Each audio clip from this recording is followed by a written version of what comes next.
नमस्कार दोस्तों, भारत में आखिरकार 5G सेवा लॉन्च हो ही गई। आज 1 अक्टूबर को प्रधानमंत्री नरेंद्र मोदी ने 5G नेटवर्क को दिल्ली में लॉन्च किया। इसके लॉन्च के मौके पर संचार मंत्री अश्विनी वैष्णव तो थे ही, पर उनके अलावा जियो के प्रमुख मुकेश अंबानी, भारतीय एयरटेल के चेयरमैन सुनील भारती मित्तल और वोडाफोन आइडिया के चेयरमैन कुमार मंगलम बिड़ला भी मंच पर मौजूद रहे।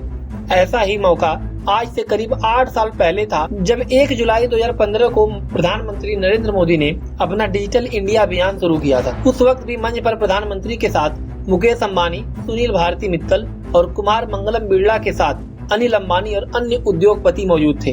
हम आपको ऐसा इसलिए बता रहे हैं क्योंकि 5G के लॉन्च के बाद डिजिटल इंडिया को अब नई रफ्तार मिलने वाली है। आइए आपको बताते हैं कि डिजिटल इंडिया की शुरुआत क्यों की गई थी। प्रधानमंत्री मोदी ने ग्रामीण क्षेत्रों को हाई स्पीड इंटरनेट से जोड़ने और डिजिटल साक्षरता में सुधार के उद्देश्य से डिजिटल इंडिया को शुरू किया था। डिजिटल इंडिया कार्यक्रम का दृष्टिकोण भारत को डिजिटल रूप से सशक्त और समाज को ज्ञान और अर्थव्यवस्था को बदलना है। 5G सर्विस की लॉन्चिंग के दौरान पीएम मोदी ने कहा कि 21वीं सदी का यह ऐतिहासिक दिन है। 5G की यह तकनीक दूर संचार क्षेत्र में क्रांति लाएगी। यह डिजिटल इंडिया की सफलता है।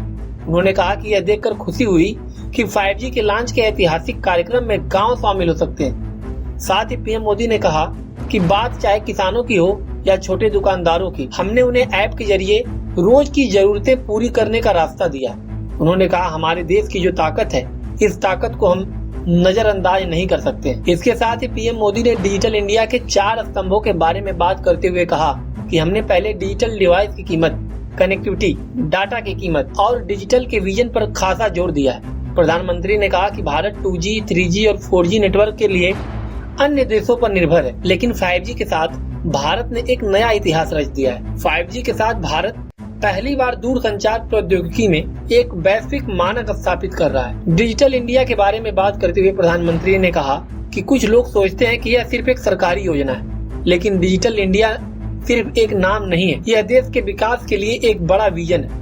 इस विजन का लक्ष्य उस तकनीक को आम लोगों तक पहुंचाना है जो लोगों के लिए काम करती है और लोगों से जुड़कर काम करती है। आइए आपको बताते हैं कि 5G से कैसे मिलेगी डिजिटल इंडिया को स्पीड। भारत में इस वक्त 50 यूनिकॉर्न स्टार्टअप यानी कि $1 अरब से भी ज्यादा वैल्यूएशन वाले स्टार्टअप्स हैं और भारत तीसरा बड़ा ग्लोबल स्टार्टअप बाजार है। लेकिन 5G के लॉन्च के बाद ही हालात तेजी से बदल सकते हैं। 5G नेटवर्क से देश में प्रधानमंत्री नरेंद्र मोदी की स्टार्टअप योजना को भी नए पंख मिल सकते हैं। 5G का तेज नेटवर्क सिर्फ ऑनलाइन वीडियो या OTT पर वेब सीरीज देखने या फिर डाउनलोडिंग करने तक ही सीमित नहीं रहेगा, बल्कि ये शिक्षा के क्षेत्र में भी क्रांति लाएगा।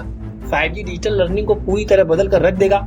इसका एक नमूना एयरटेल ने भी 5G के लॉन्च के मौके पर दिया है। 5G की तेज स्पीड से डिजिटल मोबाइल पेमेंट फेल की समस्या खत्म हो जाएगी। इसके अलावा इंटरनेट से जुड़े सभी कामों में लोगों को अब रफ्तार मिलेगी। एक रिपोर्ट के अनुसार भारत को 2025 तक $1 लाख करोड़ की डिजिटल अर्थव्यवस्था बनाने में 5G एक अहम भूमिका निभा सकता है। दोस्तों, 5G हमारे देश की GDP को कितना आगे ले जाएगी ये तो वक्त ही बताएगा। आपकी इस पे क्या राय है, अपनी राय कमेंट बॉक्स में जरूर बताएं। मिलते हैं आपसे अगली वीडियो में।